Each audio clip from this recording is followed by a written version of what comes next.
สบายดีเด้อพ่อแม่พี่น้องลุงป่าเบิดสุขุสุขคนที่เคารพเช่นเก่าเช่นเคยยินดีต้อนรับเข้าสู่ช่องเบานุ่งพ่อแม่พี่น้องตอนเย็นตอนแรงตอนหัวค่ำมื้อนี้เบานุ่งกะหลังจากที่ไปธุระเบิดมื้อพ่อแม่พี่น้องก็ได้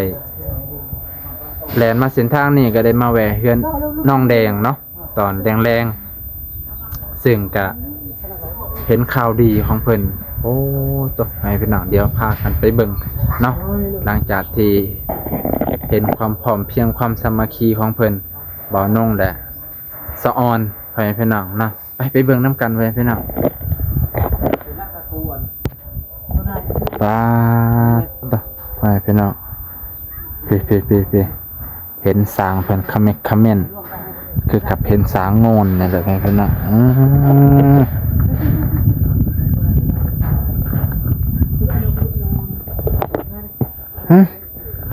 โท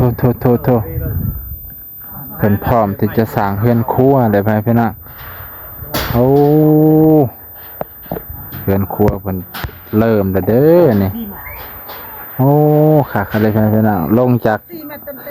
เฮือนเขาครัวแล้วเขาห้องน้ำเลยแจ๋วเลยพี่น้องท้องมันนี่นะมันต้องให้มันตัว5 เมตร4 เมตรแต่เขาปาตกสั่งมาหาธรรมดาที่เม็ดไรนอกได้ป่ะ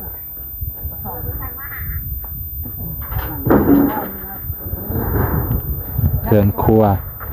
ห้องน้ำเพิ่นกะมุ่งแล้วพี่น้องโอ้มุ่งแล้วห้องน้ำนี่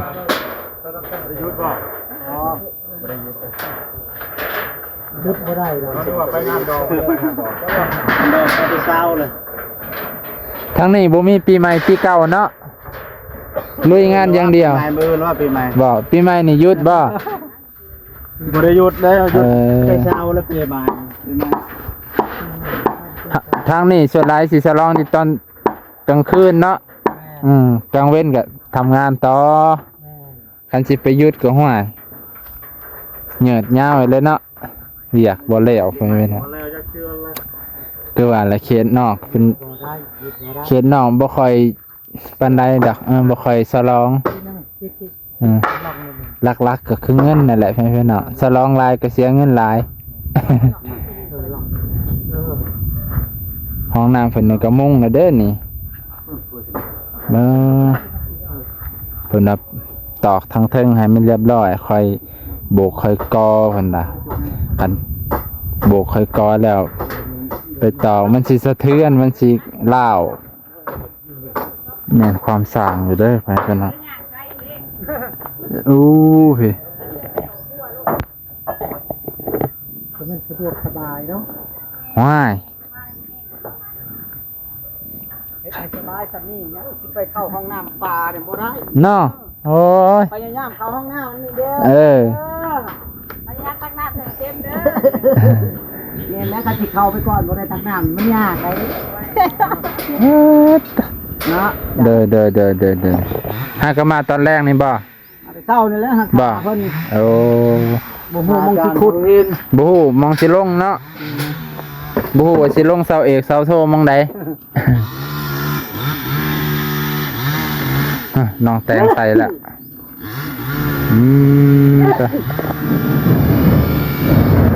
สร้างชุดนี่4 คนพอดีอ้ายมา4 คนมันนี่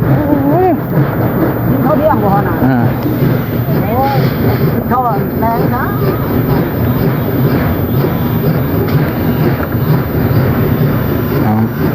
เป็นครัว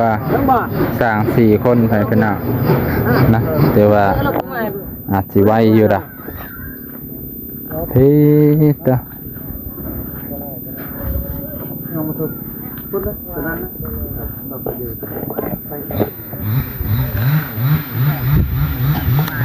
ตอนแรงตอนเย็นอากาศก็สิร้อนๆนั่นได้ไปเป็นเอา3 มื้อเลยร้อนกลางเว้นพอตกกลางคืนมานี่อากาศเย็นตี 1 ตี 2นี่แห้งผ้าห่ม2 ชั้นยังบ่อยู่ความมันเย็นแห้ง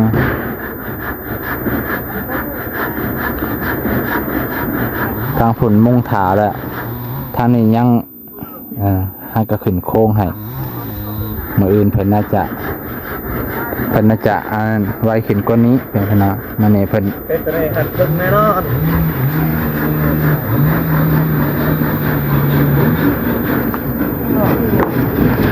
โอ้โห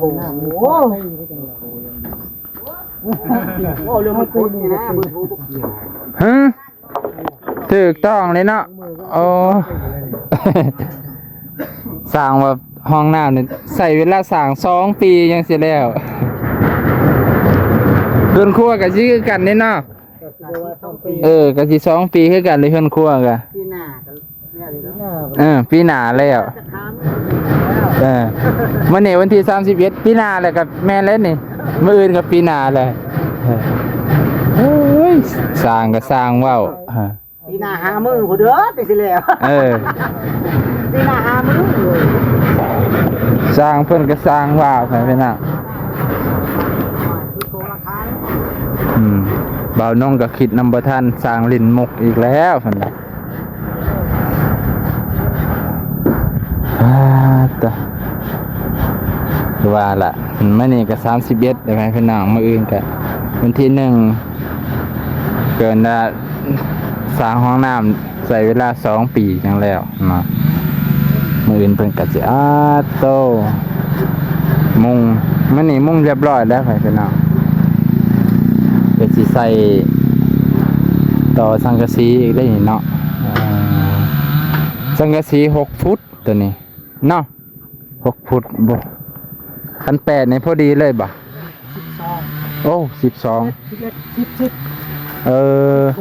พอดีอันนี้8บ่81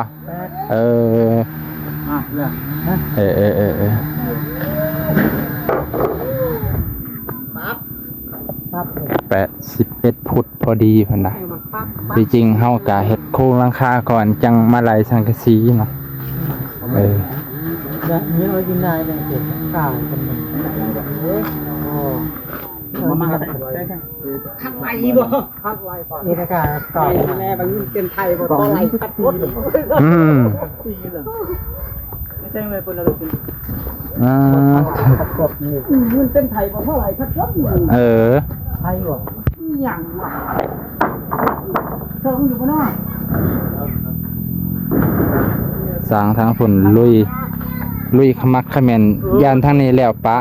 บ่ได้อยู่เลยเด็กจะเฮ็ดได้เลย ธรรมดาแล้วเนาะแดดก็จำเป็นแหละข่อยก็คือกันนั่นได้นี่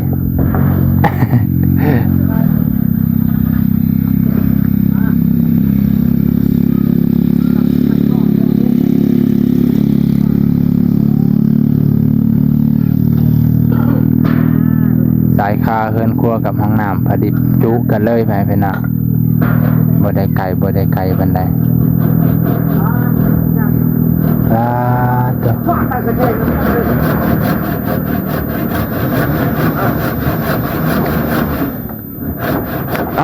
น่ะชมบรรยากาศมุมสูงเบิ่งให้เบิ่ง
โยตบใส่หัวเด้อ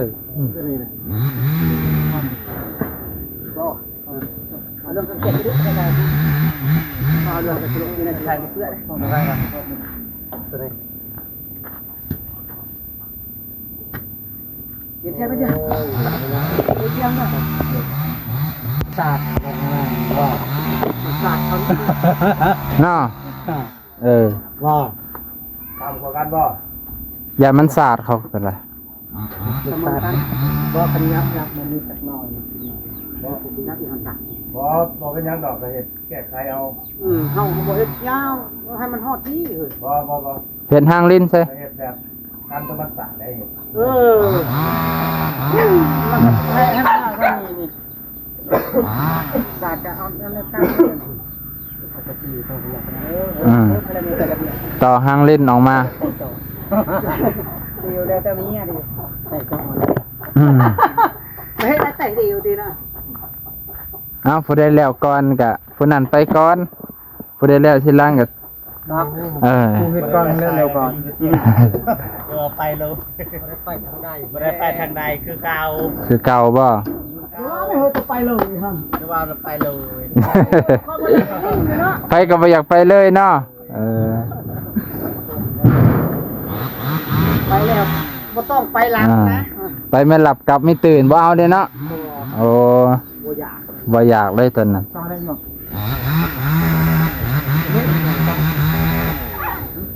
เขาจะไปบ่กลับไปบ่กลับจะเอาบ่ไปหลับแบบบ่เป็น ฟื้นบ่มีบ่พ้นเนี่ยก็บ่เอาอีก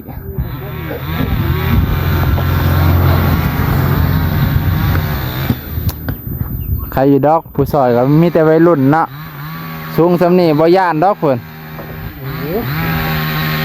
ดักหน่อยมันบ่ได้จังซี่ อันนี้เราว่ามันต่ำโพดแล้วว่ะ ยกไปยัง นี่ก็เพื่อนั่นน่ะอันนี้ก็เพื่อเอาไปกินตะโกอันนี้คือพอแล้วเดินเสีย